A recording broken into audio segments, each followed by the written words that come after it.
Welcome back to the channel and welcome back to another edition of Where I Went Wrong. So, in this edition will be Where I Went Wrong, UFC Vegas 39. So, not a whole lot wrong. A very weird card. Well, it was not that weird, but it was a lot of fights falling out off this card, even like the day of or day right before with the Halls fight versus Win. Then Hall was supposed to fight Chris Curtis, but then Hall's like, yeah, I ain't fighting him. I ain't fighting him short nose. I ain't training for that man. I ain't fighting that man. Man could pull up an upset right now. I want a full camp for him probably, or not the best style matchup, not the same. Look at me pulling Lynn out my head right now. But yeah, it is what it is. All raw and uncut right here. But yeah, so a lot of fights falling out this card. It's only a 9 fight card, not 10, not 11, not 12, not 13, 9, because fallouts, cancel bouts. And I ended up going 6 of 3 or 6 of 9, 6 wins, 3 losses. Not too shabby, but it could have been better. And really, a lot of stuff was avoidable. Well, I wouldn't say it was avoidable. One fight was clearly avoidable. Of the 3 losses I got, one fight was clearly avoidable and clearly was there. And even my prediction, I was like really reaching for it, just hoping it wouldn't be the case. Well, I don't know. I don't really even care for the person who I did pick that much, but I just probably care even less for more for the guy who ended up winning. Like, and that's the fight. My first loss on card was, I believe, Charles Rosa versus Damon Jackson. I'm just not high on Damon Jackson. His striking is kind of, matter of fact, really mediocre. His grappling, like he's definitely dangerous on the ground. He's definitely a dangerous grappler, but I don't rate his wrestling all that much. But Charles Rose is a guy that's going to play grappling with people too much. Like he should be like disengaged, like, yeah, I ain't playing this game with you. But instead he'll be like he'll entertain it because he'll think he could get a submission, so he'll play the grappling game a bit, or he'll come out there throw these little flaky kicks. I mean, I already even before when in fact, I don't like Charles Rose, man. I'm not saying I like have any personal beef with them, but I just don't like the way they fight. That's all I'm saying. I don't care about. It's not about them as a people, like their person. Like they're probably great men in both their life, but their style of fighting, I just disgust. I mean, yeah, disgusts me. I don't really like the style of fighting. Charles Rosa has a tendency to be that guy, those little flaky kicks and flaky punches, never commit to nothing. And then, yeah, to be point karate, touching like he touching oven mitts or something. I don't know what his kicks like. Everything be very light powered. I don't like that. Damon Jackson, I hate people that just got pretty much one skill, and it's not like they're all that graded. Like it's not like there's some explosive takedowns or slick like judo or something. They got some submission like, yeah, no, that's not like neither the style. By the way, they played out similar to like the other Damon Jackson losses. I mean, not Damon Jackson, but other recent Charles Rosa losses. Like we got wrestled and controlled, and then the Derek Minor fight, similar to that. But in this fight, at least he had at least a little bit more opportunities to win. The other fight, he just straight up got controlled by Derek Minor. And I forget what that little country boy that I like the Camel's trunks. I forget his name right now, but both of the guys controlled him, like locked down, control him. I didn't say Damon Jackson was not as good as those guys, and he proved not to be as good as those guys, at least in that fight. And maybe a bit Charles Rosa did make some improvements, but still, he had several. Even in this fight, with the same mistakes he always makes, he had opportunities to win the fight, but he chose to have some questionable IQ. Like he had points where he stuffed the takedown, but he gonna try to go for like a front headlock or try to spin around the back, and then try to go for that back what's called that back crucifix, which ended up all Dame Jackson would step over him and put him on his back. Like that was the a very questionable fight IQ. Maybe look good in the gym, maybe he just feels so comfortable on the ground. But yeah, this is a very questionable fight IQ for or grappling IQ for from Charles Rose. Like he could have stuffed him, take down, land some ground and pound, stood up, like like this disengage, put his hand on the guy's shoulder, throw some uppercuts and stuff, and then push the guy to the back and then disengage. Stuff take down, punch him in the face, disengage. Instead of trying to go for front headlocks, try and go for the back crucifix and end up on your back. You just like disengage. If the opportunity does present itself, and I think even at one point he got a takedown on Damon Jackson. I don't know what he did. He let Damon Jackson reverse him in like 2 seconds. Like, man, this very not heavy on the top. Questionable fight IQ at times in the fight. I mean, a lot of fights. And he fighting like a man that was on like a 5-fight winning streak, undefeated, 23 years old, and not like a man that's in his 30s. That's contract is literally on the line every single time he fights. He fights too lax. And I mean, last fight he fought decent, but I don't know. Like I said, you can't really trust Charles Rosa out there. Especially the thing is, like I already knew, like I was like even questioning myself as I was making the video with Charles Rosa, like let me just lean to him and stuff. But that was a very dumb. It was a dumb pick, but ultimately I'm not gonna beat myself up. I said low confidence. I ain't put no money on that fight. I said low confidence. Clearly a avoided fight. I'm gonna avoid. Probably been smart to lean Damon Jackson due to trends. It was an easy trend to lean to Damon Jackson. So it was just I don't know, a bold pick or just a low confident pick. Again, probably just me not ultimately not feeling too great about either guy, but there was a clear history or track record against Charles Rosa, so Damon Jackson should have been a clear pick in that one. But yeah, that was a dumb pick. But I ain't gonna beat myself up too much about that. It's not like I said, oh, lock. This guy's so good and that guy's so bad. Or it was a low confidence pick, so I ain't gonna lose any sleep over that one. But just putting it out there.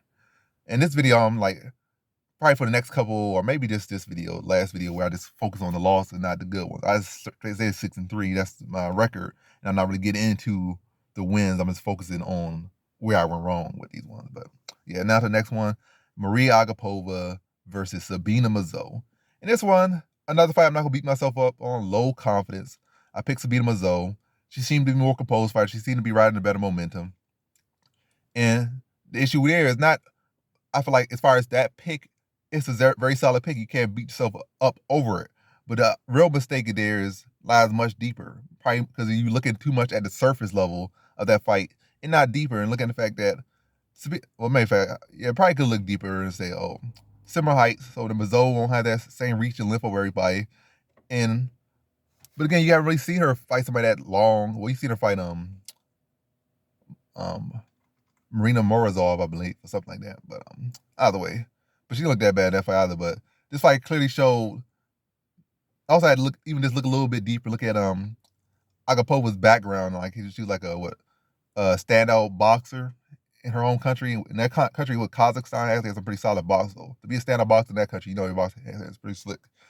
Even that performance, she looked real clean. She didn't look all that great, but as far as world class boxing level. But as far as MMA boxing, her box looked pretty sharp, especially for women's MMA against Sabina Mazo. Mazo just looked long, stiff, and looked like a lurch. Like she was out there constantly coming in square.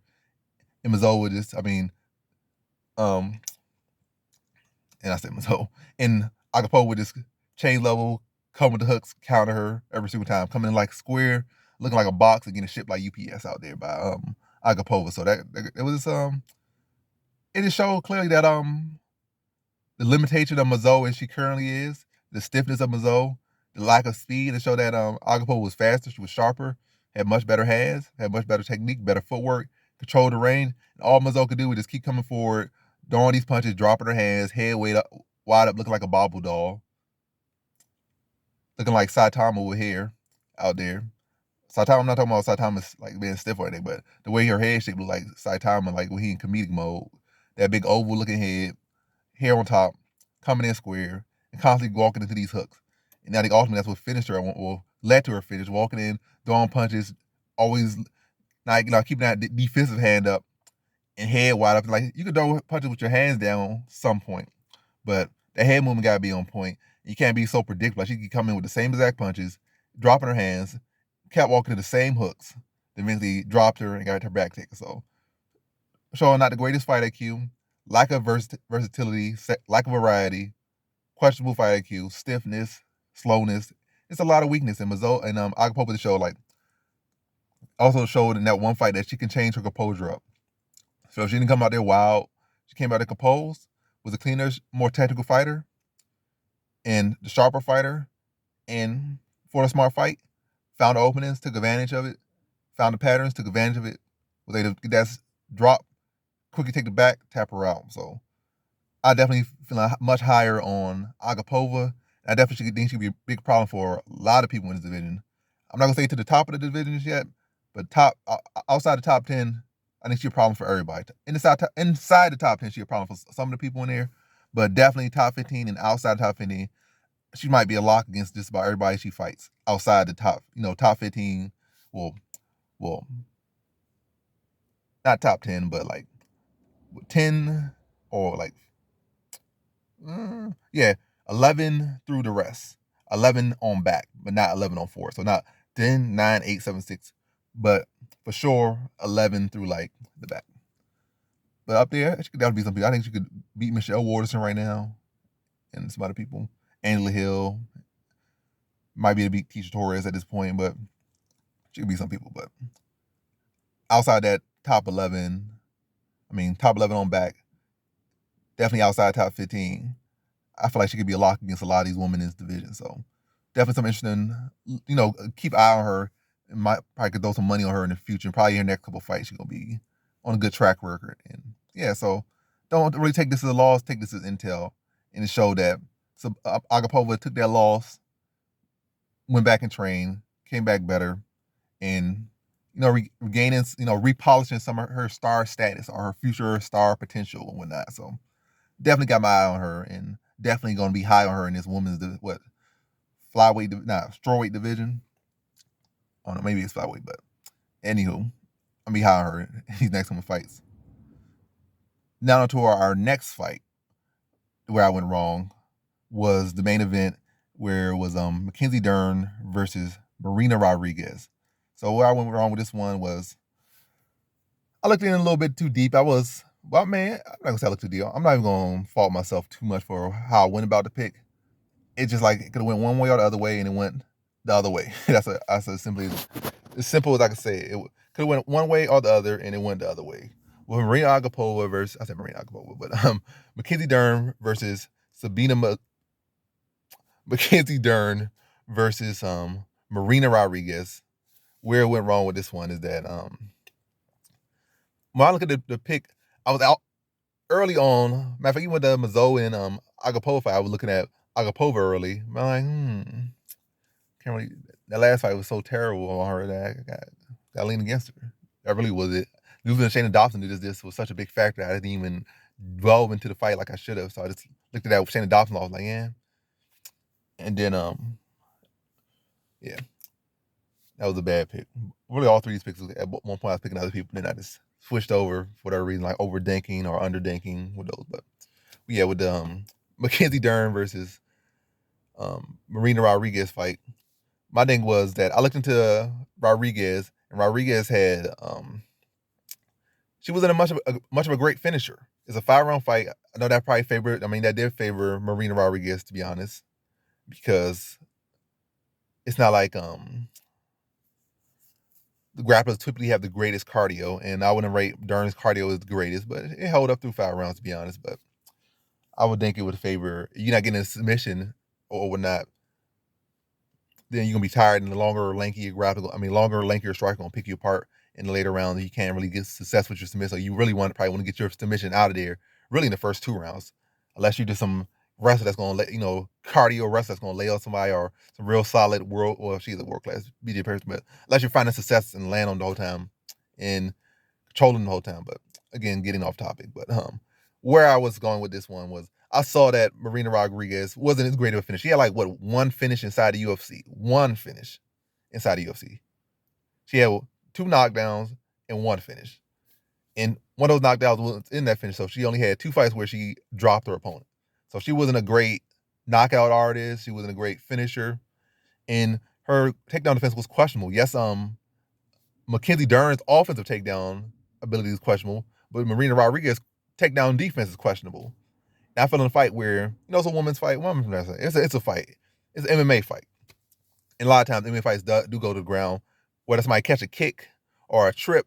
So a fight will likely eventually go to the ground, especially if somebody's really wanting it. And also one of the people don't have the greatest takedown defense, which is in Marina Rodriguez. And Mackenzie Dern, I feel like she was making some improvements. And I was, banking that she was gonna get her takedown offense gonna get a little bit better. It didn't really get better, and neither did Marina Rodriguez takedown defense. So neither of them Dern's takedown offense didn't really get all that much better, and Marina Rodriguez takedown defense didn't really get all that much better, to be honest. It still wasn't the greatest, but improvements on both sides. And it did go to the ground. And I thought when it go to the ground, I thought Mackenzie Dern, even though what I overlooked was that Marina Rodriguez had never been submitted, at least inside the UFC. I'm not even going to go way back to her career or in the gym or whatnot, but as far as the UFC, she had not been submitted. But she had never fought somebody to the level of Mackenzie Dern in BJJ. So I thought Mackenzie Dern would have showed a different level. And yes, I saw that stat, but I was like, Mackenzie Dern, you can't really equate Mackenzie Dern to this. That's like saying you fought all these other heavy hitters, you never been knocked out, and you fight Francis Ngannou, and then you're forced to stray with him in the pocket for a round or even like 2 minutes. And that chin really gonna be tested. But she came through and she was able to survive the grappling with like 2 rounds, like 20 seconds of one round and 3 minutes of another round. So, but she showed that she got some solid submission defense. I mean, Mackenzie Dern on the other side, she's gonna have to work on her takedown offense, her wrestling. Well, really, I'm gonna say her wrestling. She need to really work on wrestling, her shots, her takedowns.